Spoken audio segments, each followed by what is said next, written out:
Hi hello ನಮಸ್ತೆ. ನನ್ನ ಮಗಳು ಈ ಇನ್ಸ್ಟಿಟ್ಯೂಷನಲ್ಲಿ ಈಗ 2-3 ವರ್ಷದಿಂದ ಕಲಿತಾ ಇದ್ದಾಳೆ.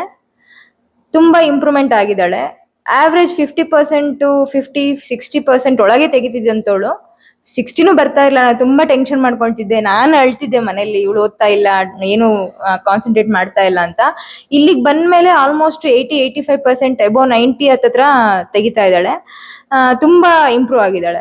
ಇಲ್ಲಿ ಫ್ಯಾಕಲ್ಟಿ ಆಗಿರ್ಬೋದು, ಇಲ್ಲಿದು ರವಿಶಂಕರ್ ಸರ್ ಆಗಿರ್ಬೋದು, ಪ್ರತಿಯೊಂದು ತುಂಬ ಕೋಆಪರೇಟಿವ್ ಆಗಿದ್ದಾರೆ. ಎಲ್ಲದನ್ನು ಏನೇ ಡೌಟ್ಸ್ ಇರಲಿ, ಅವಳಿಗೆ ಯಾವುದೇ ರೀತಿ ಭಯ ಇರಲಿ, ಅದನ್ನೆಲ್ಲ ಹೋಗಲಾಡಿಸ್ಬಿಟ್ಟು ತುಂಬ ಚೆನ್ನಾಗಿ ತುಂಬ ಚೆನ್ನಾಗಿ ಹೇಳ್ಕೊಡ್ತಾರೆ. ಆಮೇಲೆ ಇನ್ನೊಂದು ಅಂತಂದ್ರೆ ನಾಲೆಡ್ಜ್ ಹೌಸ್ ಅಂತ ಮಾಡ್ತಾರೆ ಇಲ್ಲಿ. ಅದರಿಂದ ಅವಳಿಗೆ ಅಡ್ವಾನ್ಸ್ ಆಗಿ ಈಗ ಅವಳಿಗೆ ಆಕ್ಚುಲಿ ಬರೀ ಒಂದು ಇನ್ಸ್ಟಿಟ್ಯೂಷನ್ ಅಂದ್ರೆ ಬರೀ ಅವ್ರಿಗೆ ಏನು ಲಿಮಿಟೆಡ್ ಸಿಲೆಬಸ್ ಅಥವಾ 9th ಸ್ಟ್ಯಾಂಡರ್ಡ್ ಏನಿದೆ ಅಥವಾ 8th ಸ್ಟ್ಯಾಂಡರ್ಡ್ ಏನಿದೆ ಅದು ಮಾತ್ರ ಹೇಳ್ಕೊಡ್ತಾರೆ.